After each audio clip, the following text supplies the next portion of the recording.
నమస్తే, welcome to వలయం TV. Telangana రాష్ట్రంలో అకాల వర్షాల కారణంగా కొనుగోలు కేంద్రాల్లో ధాన్యం తడిసి రైతులు ఇబ్బందులు ఎదుర్కొంటున్న నేపథ్యంలో రాష్ట్ర ప్రభుత్వం తక్షణ చర్యలకు దిగింది. వర్షాలకు తడిసిన వడ్లను రా మిల్లులకు కాకుండా నేరుగా బాయిల్డ్ రైస్ మిల్లులకు తరలించాలని అధికారులను ఆదేశించింది. ముఖ్యమంత్రి రేవంత్ రెడ్డి, పౌర సరఫరాల శాఖ మంత్రి ఉత్తమ్ కుమార్ రెడ్డి నిరంతరం సమీక్షిస్తూ ధాన్యం కొనుగోళ్లు, రవాణా, అన్లోడింగ్ ప్రక్రియలను వేగవంతం చేశారు. యాదాద్రి, భువనగిరి, కరీంనగర్, మెదక్, మహబూబ్ నగర్ సహా పలు జిల్లాలో అధికారిక యంత్రాంగం ఉదయం నుండే రంగంలోకి దిగి తడిసిన వడ్ల బస్తాలను సిబ్బందితో తూకం వేయించి లారీలు, ట్రాక్టర్ల ద్వారా రైసు మిల్లులకు తరలించడం ప్రారంభించింది.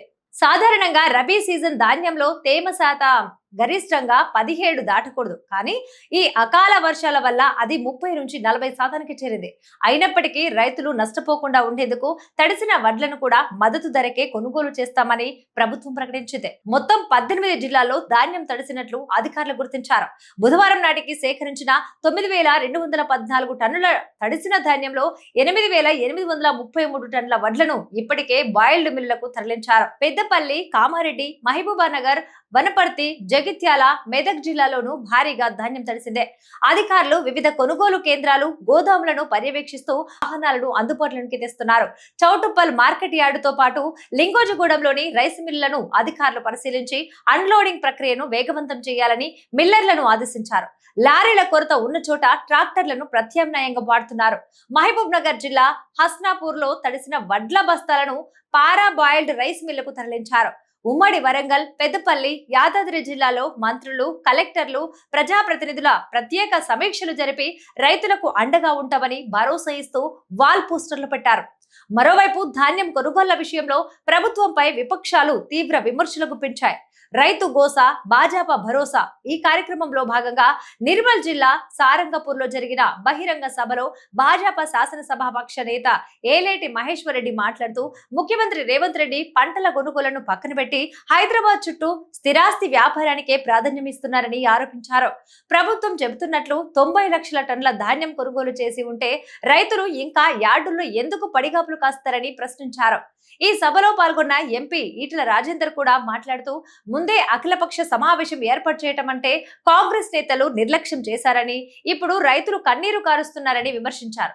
నల్లగొండ జిల్లా చింతపల్లి కొనుగోలు కేంద్రాన్ని పరిశీలించిన భాజపా రాష్ట్ర అధ్యక్షుడు ఎన్ రామచంద్రరావు సైతం కాంగ్రెస్ ప్రభుత్వంపై ధ్వజమెత్తారు.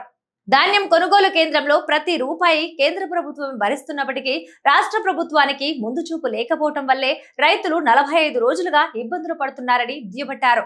ముఖ్యమంత్రి, మంత్రులు ఢిల్లీ పర్యటనలకే పరిమితమయ్యారని, నెల రోజులుగా వరి, మొక్కజొన్నలను కొనుగోలు చేయటం లేదని విమర్శించారు. రైతుల కష్టాలను తెలుసుకునేందుకు తాము క్షేత్రస్థాయిలో పర్యటిస్తున్నట్లు భాజపా నేతలు పేర్కొన్నారు. ఈ విమర్శలపై పౌర సరఫరాల శాఖ మంత్రి ఉత్తమ్ కుమార్ రెడ్డి ఘాటుగా స్పందించారు. గత 10 ఏళ్లతో పోలిస్తే తెలంగాణలో ఎన్నడూ లేని విధంగా పంటలు పండాయని, కొనుగోళ్లు కూడా అత్యంత వేగంగా కొనసాగుతున్నాయని తెలిపారు.